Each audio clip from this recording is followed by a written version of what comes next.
राधे राधे, जय श्री कृष्णा। कैसे हैं आप सब? मेरे यूट्यूब चैनल में स्वागत है।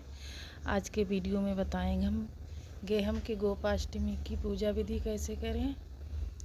तो गोपाष्टमी कार्तिक मास के शुक्ल पक्ष में आने वाली अष्टमी तिथि को गोपाष्टमी या गोअष्टमी के नाम से जाना जाता है। इस दिन भगवान श्री कृष्ण के साथ साथ उनके गैया का भी पूजन किया जाता है। अगर आप गौ माता के पास जाके पूजन करते हैं तो बहुत ही अच्छी बात है, लेकिन किसी कारण से आप गौ माता की पूजा नहीं कर सकते तो आप मार्बल की, पीतल की, जो भी गौ माता आपके पास हैं उनका पूजन आप कर सकते हैं। तो चलिए अब मैं आपको गोपाष्टमी की सरल पूजा विधि बताते हैं। तो देखिए, गोपाष्टमी की तिथि दिन हम सबसे पहले अपने लड्डू गोपाल जी को दूध से स्नान करवाएंगे। नॉर्मल दूध हमें लेना है, गर्म नहीं करना है। तो उससे दूध से स्नान करवाने के बाद शुद्ध जल से स्नान करवाएंगे और फिर हम लड्डू गोपाल जी को अंग पोषण करके सुंदर वस्त्र पहनाएंगे, अच्छे से श्रृंगार कर देंगे। उसके साथ आपके पास तांबे की, पीतल की या मार्बल की, किसी धातु की, मार्बल की गैया हैं, गौ माता हैं, तो उनको भी आप स्नान जरूर से करवाएं। अगर गौ माता को स्नान नहीं करवा रहे हैं तो सिंपल पानी छिड़क के स्नान रूपी भाव भी करवा सकते हैं। तो एक सुंदर सा एक वस्त्र बिछा सकते हैं, पीला, लाल, किसी भी कलर का वस्त्र बिछा सकते हैं। तो इसी में हम गौ माता को स्नान करवाएंगे। किसी भी लड्डू गोपाल जी को भी किसी रंग की पोशाक पहना सकते हैं। गोपाष्टमी पूजा आप अपने घर के मंदिर में भी कर सकते हैं। आप चाहें तो आप अलग से चौकी भी लगा सकते हैं गोपाष्टमी के दिन। तो इस पीले रंग का वस्त्र बिछाएंगे, चौकी ले लेंगे। अष्टमी तिथि पीले रंग का वस्त्र हमने बिछा लिया है, चौकी तैयार कर ली है हमने। चौकी तैयार करके अब हम फूल या तिलों का आसन देके हम विराजमान करेंगे गणेश भगवान को, गौ माता को। फिर हम अपने लड्डू गोपाल जी को विराजमान करेंगे।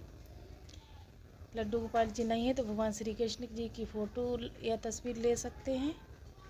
हाथ जोड़ के प्रार्थना करें, गौ माता आज मैं आपका पूजन कर रही हूँ, आप मेरी पूजा स्वीकार करें। इस तरीके से पूजा का संकल्प करने के बाद हम सबको स्थापित करें भाव रूप में, सभी को जीले, सबको हम विराजमान करके जल के छींटे लगाएंगे चौकी पे। लड्डू गोपाल जी का हमने श्रृंगार कर दिया है स्नान करवा के। और गौ माता को वस्त्र रूपी कलावा समर्पित कर सकते हैं। गणेश भगवान को कलावा समर्पित करें। लड्डू गोपाल जी को तो हमने वस्त्र पहना दिए हैं। गणेश जी को, लड्डू गोपाल जी, गौ माता को, बछड़े को, दिए को, सबको हम तिलक लगाएंगे रोली से। उसके बाद फिर हम चंदन से टीका लगाएंगे। गोपाष्टमी के दिन मुख्य रूप से गौ माता का पूजन किया जाता है। गौ माता का श्रृंगार का सामान जरूर से समर्पित कर सकते हैं। तो श्रृंगार समर्पित कर सकते हैं। तो हमारे पास कुछ भी श्रृंगार नहीं था। मैं चंदन और रोली की टीके लगाएं गौ माता के ऊपर। अगर आप चाहें तो मेहंदी के छापे भी लगा सकते हैं। तो यहाँ पर हमारे सबको टीका लगाएंगे चंदन का, रोली का। 30 अक्टूबर गौ माता पूजन है, गोपी अष्टमी। गणेश जी को भोग समर्पित करेंगे, लड्डू गोपाल जी को भोग समर्पित करेंगे, गौ माता को तुलसी समर्पित करेंगे। आज के दिन चारा कुछ ना कुछ ज़रूर से दान करें। आप चाहें तो गौशाला में जाके भी खिला सकते हैं। आप चाहें तो इस गौशाला में गौ माता को चारा खिला सकते हैं। आपके आसपास गौ माता हैं तो वहाँ पे एक रोटी सबसे पहले और चारा खिला सकते हैं। अपने घर पे जो गौ माता हैं किसी की धातु की, उनको भी चारा खिला सकते हैं। इस भोग समर्पित के बाद इस तरीके से पूजा सेवा करें गौ माता की गोपाष्टमी के दिन। गोपाष्टमी की कथा भी सुन सकते हैं आप, मोबाइल से भी सुन सकते हैं। आपके पास किताब है तो गौ माता को हम कलावा समर्पित करेंगे। वस्त्र रूपी गणेश भगवान को जनेऊ चढ़ाएंगे।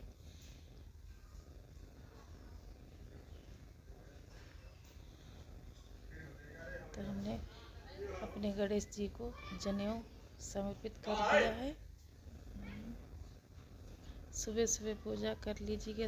किसी कारण सुबह पूजा नहीं कर सकते हैं तो शाम को भी कर सकते हैं पूजा करने के बाद। अब हम बतासे का भोग समर्पित करेंगे श्री गणेश भगवान को।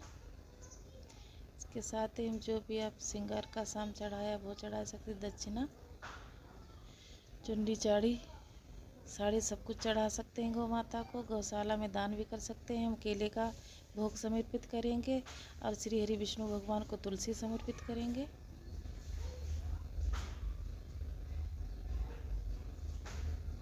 गोपाष्टमी के दिन आप गौ माता की कुछ ना कुछ दान जरूर से करें। अगर आप किसी कारण से पूरे विधि विधान से पूजा नहीं कर पाते हैं, कोई बात नहीं,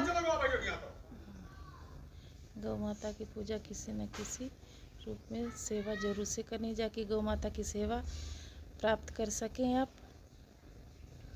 गौ माता की सेवा करने से सभी देवी देवता की पूजा सेवा आप स्वीकार कर सकते हैं। गोपाष्टमी के दिन चारा जरूर से खिलाएं, कुछ ना कुछ। गौशाला में भी दान कर सकते हैं, चारा खिला सकते हैं, गौ माता को रोटी खिला सकते हैं। अगर आज का हमारा वीडियो अच्छा लगे तो लाइक, कमेंट, शेयर जरूर से करें।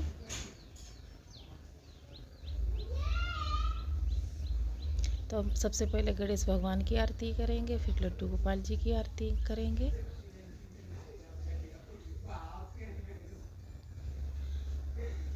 फिर गौ माता की सेवा करेंगे। अगर आप गौ माता के पास जाके उनका पूजन कर सकते हैं तो बहुत ही अच्छी बात है। अगर किसी कारण आप गौ माता की पूजा सेवा नहीं कर पाते हैं तो आप तांबे पीतल की जो भी गौ माता आपके पास हैं उनकी पूजा सेवा कर सकते हैं। तो ऐसे आरती करने के बाद 3 बार आचमन जरूर से करें। हाथों में जल लेके आपको दक्षिणा जरूर से चढ़ाएं। दक्षिणा वो गौशाला में दान करके भी आ सकते हैं।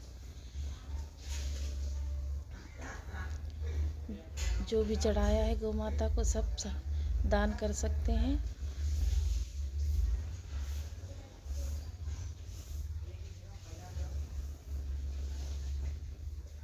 इस तरीके से गोपाष्टमी पे सरल पूजा विधि आज के वीडियो में बताया रहे हैं हम। इतनी सारी आवाज़ें आ रही हैं पीछे से, इनको सुनकर। अगर मेरा वीडियो अच्छा लगे तो लाइक, कमेंट, शेयर करें। मिलती हूँ किसी और अगले वीडियो।